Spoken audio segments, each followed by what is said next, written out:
We listen, we don't judge. We listen with no judgment. Indaba ka-Anonymous osibhalele namhlanje ifundeka kanje. Isithwalo sami sesifuna abazali bami babe umhlatshelo. Ngiyabingelela kuwe dadewethu nakumphakathi wala ekhaya. Ngicela ningifunise usizo bandla, ngihlushwa isithwalo. Indaba yami iqala kanjena. Ngiyi-firstborn ekhaya bese ngilanywa osisi ababili kanye nomfana oyedwa naye okhubazekile. Ngikhulele endaweni yasemakhaya. Ngikhuliswa umama kanye nobaba. Ubaba naye owagcina engasasebenzi ngesimo sokuthi wanqunywa umlenze ngoba kwatholakala ukuthi unoshukela. Ngifunde amabanga aphansi ngawaqeda, kwathi emabangeni aphezulu angiqedanga ngenxa yokushintsha kwesimo ekhaya. Sashintsha kakhulu isimo sasekhaya mhlazane ubaba eqalwa ukugula. Ngoba kwaphoqa ukuba ayeke ukusebenza abuye azohlala ekhaya. Bekanesilonda esasivele onyaweni. Ubaba wayecabanga imibhulelo nemeqo. Wayengacabangi ukuthi ushukela. Wazama ke ukuhamba abantu lutho ukuthola usizo. Wathi eya ekliniki kanti sekulate vele. Sekumele anqanyulwe unyawo. Ila kwangena khona amanzi endlini ngoba phela umama ubengasebenzi. Ekhaya besiphiliswa nguye ubaba kuhlanganiswe negrant. Kwaphoqa ke ukuthi ngiyofuna umsebenzi. Ngenhlanhla ngawuthola emahlathini ngoba phela ngakithi iwona umsebenzi obukhona kakhulu lowo. Ngasebenza izinyanga ezimbili kuphela ngayeka. Phela kwakunzima ngoba mina ngangisawumfanyana nje omncane. Ngase ngivula okusabhizinisinyana okuncane lokuthengisa izinyawo namakhanda einkukhu kanye nezingingila. So into beyenzeka bengiyofesa emini ntambama ngovula itafula lami ngoba phela bekuhamba kakhulu ntambama. Ngafesa ke ngawuthola umsebenzi kwenye yezinye izitolo ezithengisa ukudla zama-China. Bengigada eminyango ngisayina iziliphu. Kwaba ngathi isimo siba ngcono ekhaya. Bengigada mangishayisa ngo-5 ngiyovula itafula ngishayise ngo-10 ebusuku. Into eyenzeka kuthe ngolunye usuku emini ngisemsebenzini. Kwafika omunye umama ephethe inqwaba yamaphepha. Wafika lo mama wacela umphathi ngase ngimkhomba yena. Waqonda ke kuye bafike nje baxoxa. Ngathi ngimbona wabe ekhipha imali. Engingazi ke ukuthi kwakuyimalini endiyani futhi leyo mali ngoba nami ngangibabukela kude nje. Kuthe kusenjalo wangibiza umphathi ukuthi angithathe lamaphepha ngiwaphe amakhasimende. Ngawathatha mangiwafunda akhuluma ngokuthwala, ukukhulisa induku nokubuyisa isithandwa sakho. Sekuba namanamba ke owathintayo mawudinga usizo. Ngase ngithatha elilodwa nami.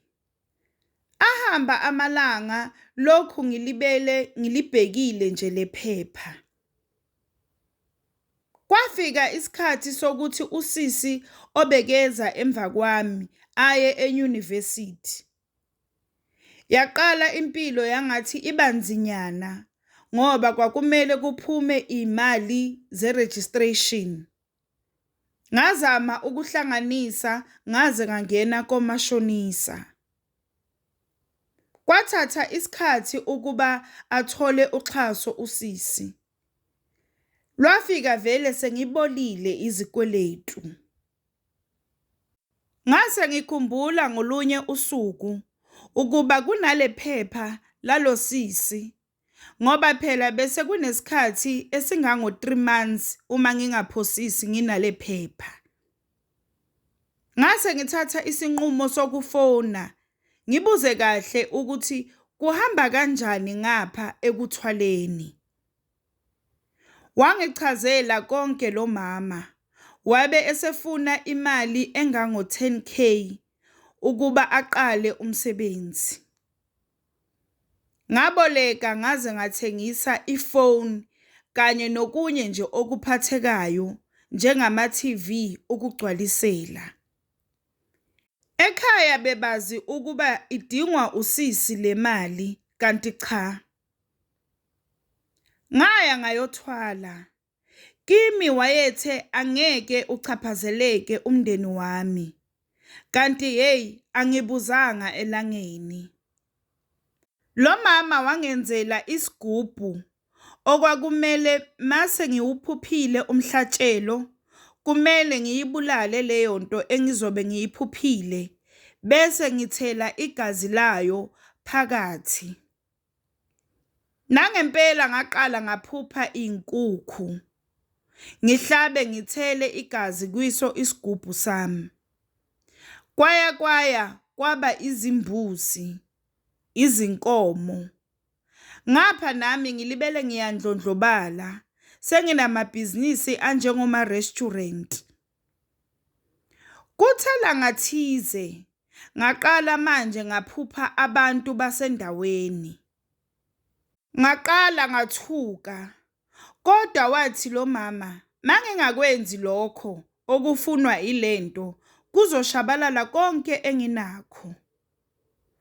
Nami ngabona ukuthi umndeni wami uzoba yini. Into bengiyenza bengithi mase ngimphuphile bese ngimfuna lowo muntu. Bengenza sure ukuthi mangiyomthatha lo muntu uyedwa. Bengibathatha njani? Ngokuthi ngibathembise umsebenzi wamanje. Naye lowo muntu ngokungazi ukuthi ngiwusomabhizinisi uzongena agijima emotweni.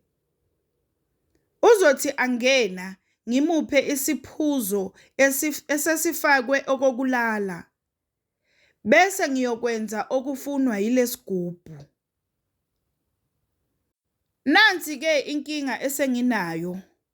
Kulezi insuku ngiphupha umama kanye nobaba. Kanti futhi mangingababulali kuyaphela konke. Ngapha nosisi lento yakhe izothatha 7 years. Kusawunyaka wesibili lona afunda. Nami nginalesithwalo. Ngapha nabantu basendaweni bazophelelwa umsebenzi. Ngoba ngatshelwa kahle ukuthi ukungenzi kwami okufunwa ilesigubhu kuyoshabalala konke enginakho. Ngiyacela ongangisiza bandla ngoba nalo baba wathi angeke akwazi ukungisiza mase kunjena. Ngoba ngathi mina asenze ngamanye amalunga omndeni. Angithi la ekhaya siyalalela futhi asijajani.